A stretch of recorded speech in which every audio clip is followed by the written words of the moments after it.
أعوذ بالله من الشيطان الرجيم بسم الله الرحمن الرحيم قد نرى تقلب وجهك في السماء فلنولينك قبلة ترضاها فول وجهك شطر المسجد الحرام وحيث ما كنتم فولوا وجوهكم شطره وإن الذين أوتوا الكتاب ليعلمون أنه الحق من ربهم وما الله بغافل عما يعملون ولئن أتيت الذين أوتوا الكتاب بكل آية ما تبعوا قبلتك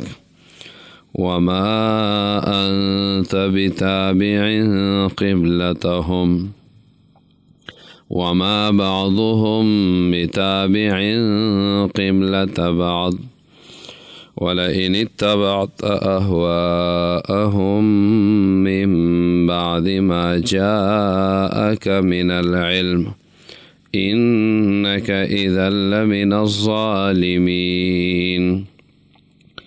الذين آتيناهم الكتاب يعرفونه كما يعرفون أبناءهم وإن فريقا منهم ليكتمون الحق وهم يعلمون الحق من ربك فلا تكونن من الممترين. دا سورة البقرة زمانگا ننانے درس دے 144 نمبر آیت مبارک د دې لفظي ترجمه ته تاسو توجه کوئ. د هغې نه بعد د دې وضاحت او تفسیر طرف ته راځو.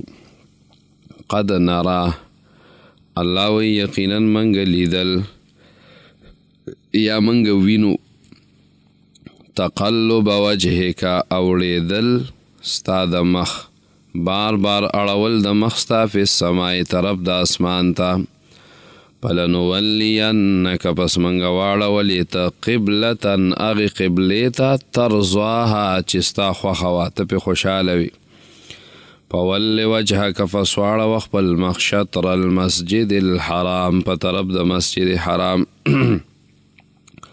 وحیث ما کنتم او چرته چې یی تاسو فولو وجوهکم شطره پس واړوئ خپل مخونه په طرف د مسجد حرام وَإِنَّ الَّذِينَ أُوتُوا الْكِتَابَ بِشَكَ اغا کسان چې هغوی ته ورکړی شوی کتاب لَيَعْلَمُونَ دوی خپویږي أَنَّهُ الْحَقُّ مِنْ رَبِّهِمْ چې یقینا دا حق دی دا اوړېدل دا اړول د قبلې چې دا حق دی طرفه د رب د دوی نه وَمَا اللَّهُ نه دی الله رب العالمین بغافل بخبره عما دا غسن یعملون چې دوی کوي. دا د سورة البقره یوسل ختم 144 نمبر آیت مبارکه و د هغې لفظي ترجمه ما وکړه. دې کې دوه تفسیرونه یاد ساتئ. اولنی تفسیر په دې کې دا دی چې رسول الله صلی الله علیه وسلم کله مدینې ته هجرت وکړو. هجرت چې کله وکړو مدینې ته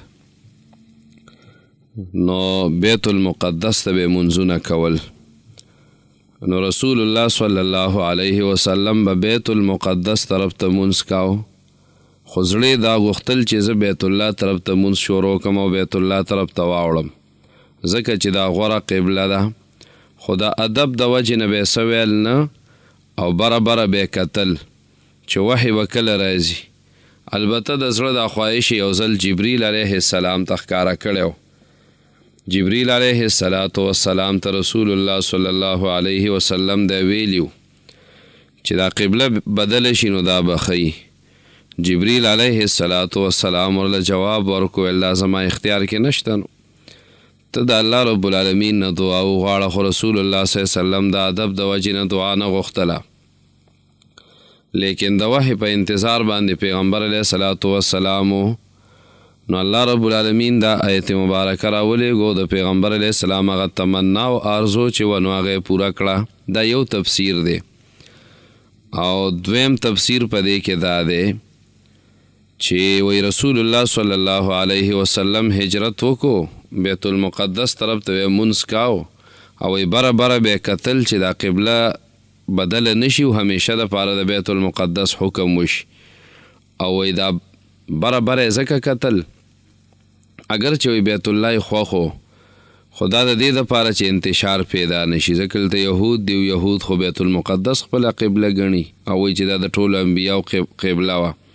بهرحال په دې خو به وروسته خبره کوو چې آیا دا د ټولو انبیاو قبله وه او که نه وه، په دې باندې به وروستو خبره کوو.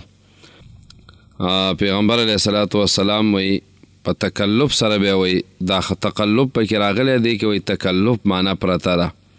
نو خوښې نو بیت المقدس بیت الله خوښو، خو بره بره به کتل غوښتل دا چې بیت المقدس همیشه شي. وایي ترزواها فعل په دې کې مستقبل دی، یعنی په الحال کعبې ته مخ واړوه او وروسته به پرې رضا شي.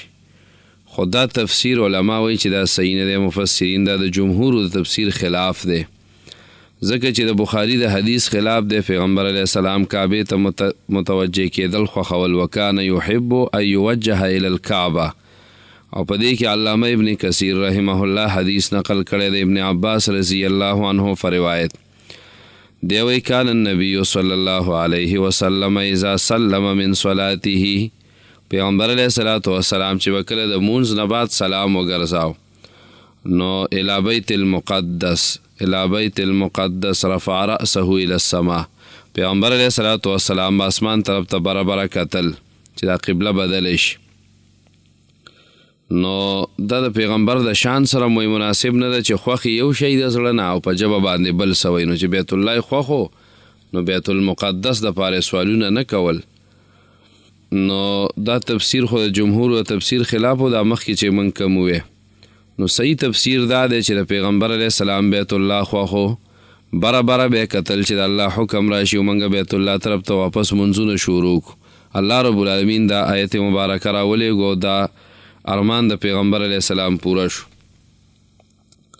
قد نرا تقلب وجهک، تقلب بار بار مخ اړولو ته ویلې کیږي، او قد دا چې د الله په صفاتو کې راشي نو د تحقیق په معنا باندې چې کله د انسانانو په صفاتو کې راشي نو بیا د تقلیل لپاره راځي. فی السماء نه مراد بره دی، کوم چې بره طرف دی نو هغه ته مراد دی. فلنولینک قبلة ترضاها، په دې کې الله رب العالمین پیشنګویي ورکوي، وعدم ده او پیشنګویم ده. پس منګه واړولې تاغې قبلې ته ترضاها چې ته پې خوشحالی، نو وعده او پیشنګویي ده. الله وایي ستا قبله به بدله کړو. فول وجهک شطر المسجد الحرام، دا فا پکې د تعقیب دپاره ده، یعنی د رستوالي معنا ده پکې، ځکه دا حکم چې کوم نو دا لږه زمانه وروستو راغلی او فوري نه راغلی. او د دې هغه شان نزول داسې دی چې رسول الله صلی الله علیه وسلم د یو صحابي تپوس لتلی، هغه بیمارو، بنو سلمو ته پیغمبر علیه السلام ورغلی و. نو د ماسپښین د مونځ ټیم راغی، پیغمبر علیه الصلاة والسلام جومات ته راغی، د هغوی چې کوم جومات و اوس چې ورته مسجد قبلتین وایي.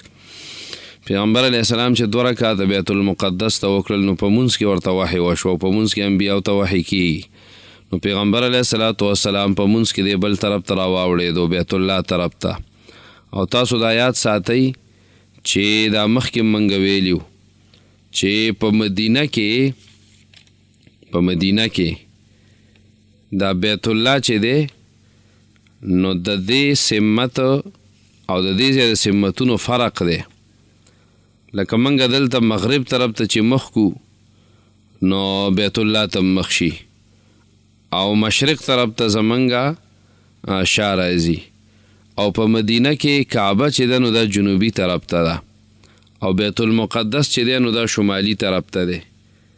بیت الله شریف دا جنوبي طرف ته دی او بیت المقدس چې دی نو دا په شمالي جانب باندې دی. نو مطلب دا دی چې پیغمبر علیه السلام په مدینه کې او صحابه او شمال طرف ته مخ اړولی او مونځ یې کاو بیت المقدس ته، او بیا جنوب طرف ته راواوړېدل. نو دا مکمل د یو بل په اپوزیټ باندې دي، نو مکمل بدل شو. او کم صحابه چې ورسره ولاړ وو هغه هم ورسره راواوړېد. دا هغه جومات دی چې دا یو مونځ پکې دوو قبلو ته شوی دی، 2 رکعاته یو ته او 2 بل ته. مسجد نبوي کې بیا د مازدیګر مونځ مکمل بیت الله طرف ته وشو. نو مازدیګر مونځ اولنی مونځ دی چې ټول مونځ دا د بیت الله طرف ته وشو. اصل کې دا په دې وجه دا وضاحت لږ کوو چې بعضې روایتونو کې د مازدیګر مونځ راغلی، بعضو کې د ماسپښین. نو تطبیق د دې دا دی چې د ماسپښین مونځ کې 2 رکعاته بیت الله ته وشو او اولنی مونځ د مازدیګر و چې ټول په ټوله بیت الله ته وشو. د قبا والاو ته د ساري مونځ کې خبر ورسېدی او صحابي ورته لاړی او ورته اواز وکړو چې بیګا پیغمبر علیه السلام ته وحی شوې ده او قبله چې ده نو دا بدله شو. نو صحابه کرامو مخ واړو د شام نه بیت الله طرف ته، کعبې طرف ته واوړېدل. دغه حدیث امام بخاري او امام مسلم رحمه الله نقل کړی دی. بیا د قبلې دا بدلیدل د رجب په میاشت کې د ګل ورځ وه یوم الاثنین، او د ماسپښین وخت د جنگ بدر نه 2 میاشتې مخکې او د هجرت نه 19 میاشتې وروستو دا حکم شوی. پول وجهکا، پول دا امر پیغمبر علیه السلام ته دی او په دې امر سره د بیت المقدس قبله کېدل چې کومونو هغه منسوخ شو. شطر المسجد الحرام، شطر د دې ډېرې معناګانې دي. دلته معنا د طرف ده. امام قرطبي رحمه الله لیکلی دي وایي د اهل علم په دې باندې اتفاق دی چې په هر وطن کې او په هر طرف کې قبله صرف کعبه ده، او څوک چې هلته حاضر یو دا په سترګو باندې اینی نو بلکل کعبې ته مخامخ ودرېږي، فرض دي دا. او څوک چې غایب دي نو صرف د دې طرف ته متوجه کېدل دي. لکه مخکې ما خبره وکړه چې بیت الله شریف ته مخ کول دي. اوس چې دا کمې ګړۍ خلک راوړي او آلات راوړي په دې کې اکثر د ډیګرو فرق راځي، نو دا د بیت الله طرف ته صرف مخ کول دي چې موږ هغه طرف ته مخ کو، نور که بلکل ورته سیده څوک نه. یا دا کم آلات چې دي د دې په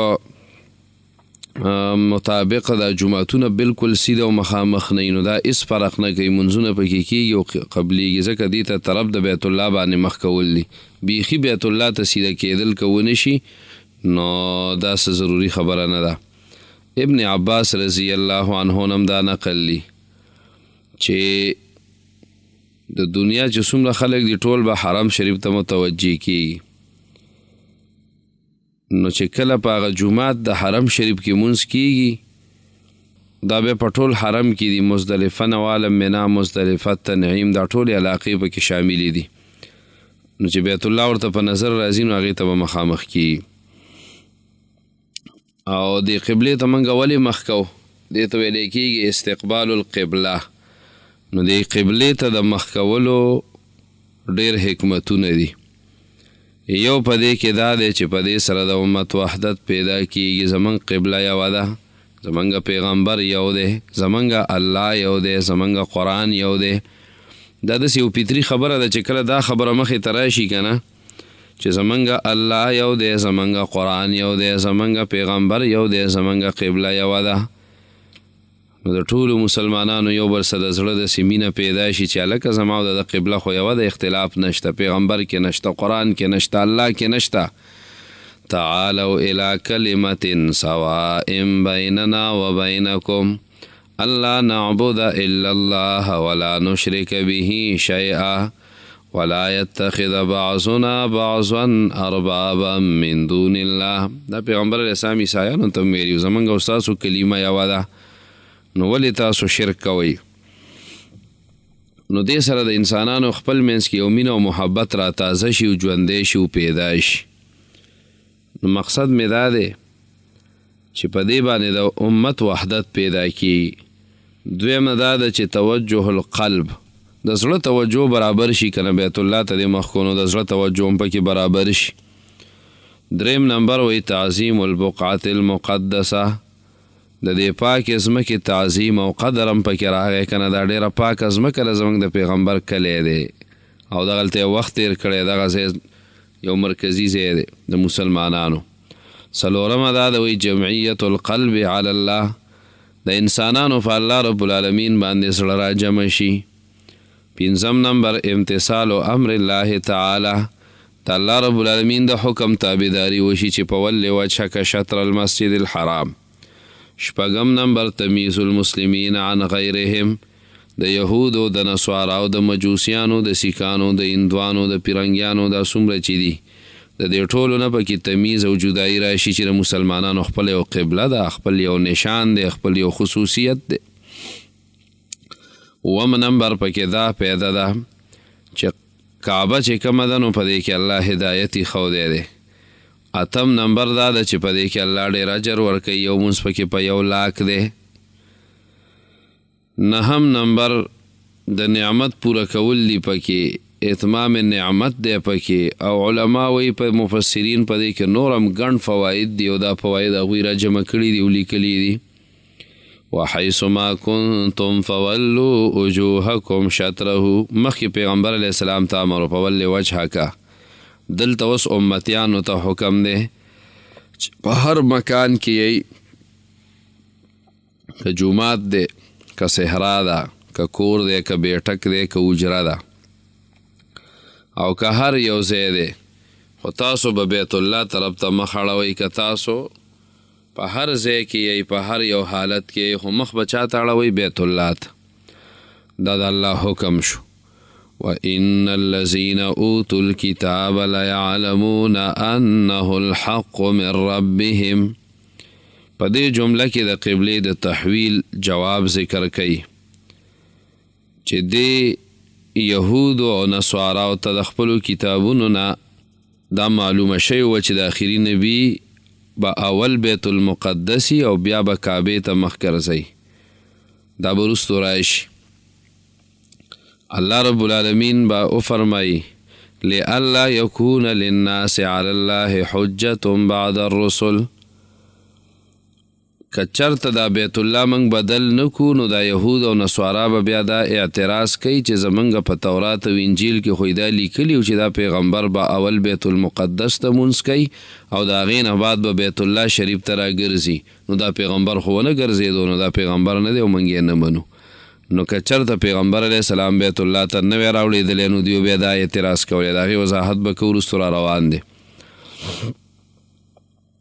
نو وان الذین اوتوا الکتاب په دې کې الله رب العالمین جواب کوي لیعلمون انه الحق من ربهم دی یهود و نصاراو ته خو پته وه د دوی په دې کتابونو کې دا خبره لیکلې وه چې دا پیغمبر باول بیت المقدس ته مونځ کوي او بیا و بیت الله شریف ته راګرځي دا دوی ته پته وه خو دوی چې دا کوم اعتراضونه کوي نو دا د ضد د وجې نه کوي د عناد د وجې نه کوي نو انه الحق دا قبله بدلیدل دا نبی او د صدق او حقانیت د دوی په کتابونو کې موجود وما الله بغافل عما يعملون اوس الله رب العالمین دوی ته یره بیانوي چې دا خلک کم حق پټوي نو الله رب العالمین ته پته ده د دې سزا به الله ورکوي او د الله رب العالمین نه خلاصېدی نشي د الله رب العالمین نه دوی نشي خلاصېدی دوباره تاسو د لفظي ترجمې ته دی ګورئ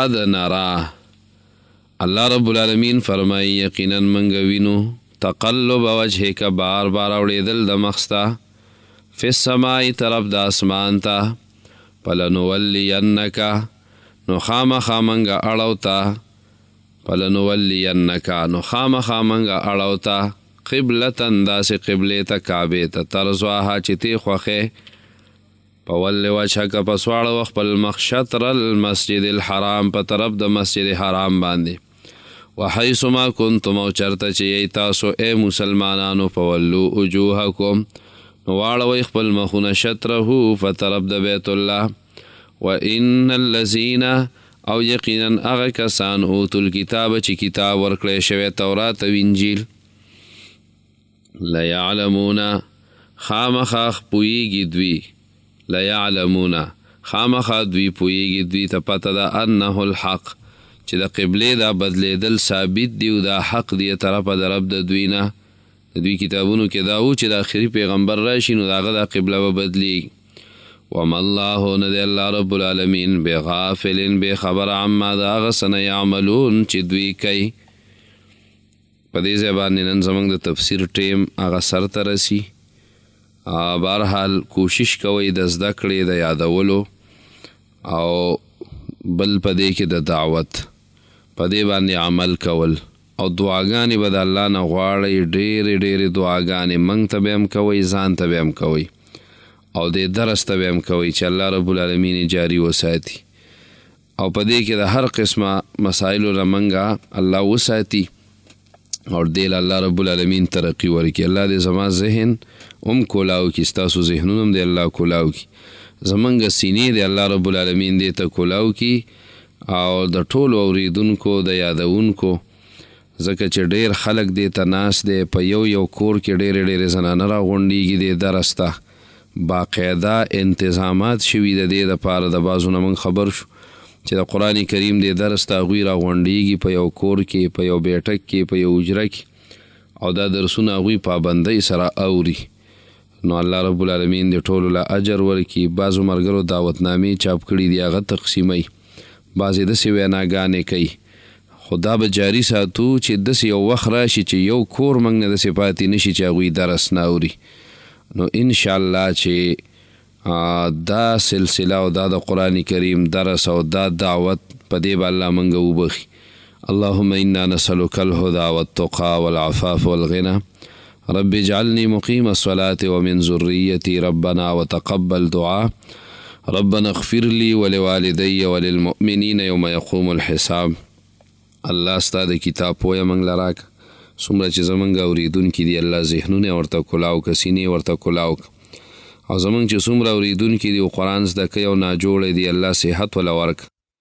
که چاته څه قسمه بیماری دي که شوګر دی که بلډ پریشر دی که د جوړونو بیماری ده که ضعیف العمر هم دی الله بدن کې دومره طاقت پیدا که چې زموږ دا قرآن زده کړي دا واوري او الله دا دردونه دا تکلیفونه دا مصیبتونه دا پریشانی دا غمونه دا فقر و پاقه دا بیروزګارۍ دا قرضونه الله دا هر څه ترې لرې که چې د قرآن کریم ته د دوی دا ذهنونه ښه تازه شي او ښه وزګار شي چې دا نور غمونه نه وي.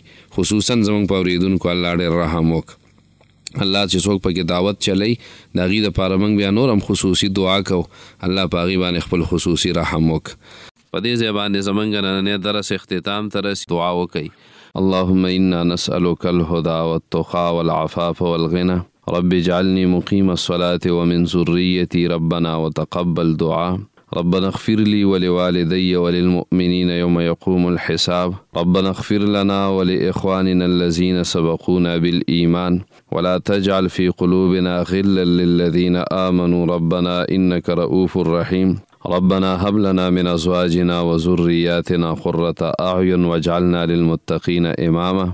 الله ستا د کتاب ستا د پیغمبر صلی الله علیه وسلم د احادیث او ستا د دین پویه موږ له راک. الله د عمل توفیق پرې راکړه نورو ته د رسولو توفیق موږ له راکړه او ستا د دین خادمان هم الله جوړ کړه. زړونه پرې الله صفا کړه مشکلات او پریشانونه مو ساته او ګناهونه هم الله معاف کړه. زموږ چې څومره اورېدونکي دي الله ټول مشکلات یې حل کړه پریشانۍ یې ختمې کړه د بیمارو نه وسات. الله زموږ مردګان وبخه او الله زنکدن قبر آخرت دې مرحلو کې هم کامیاب کړه د ذلت او رسوایۍ نه هم پکې وسات او الله د حوض کوثر اوبه هم ستا د حبیب د لاسونه نصیب کړه او په آخره کې هم الله دا کلمه په ژبه کړه چې لا اله الا الله محمد رسول الله.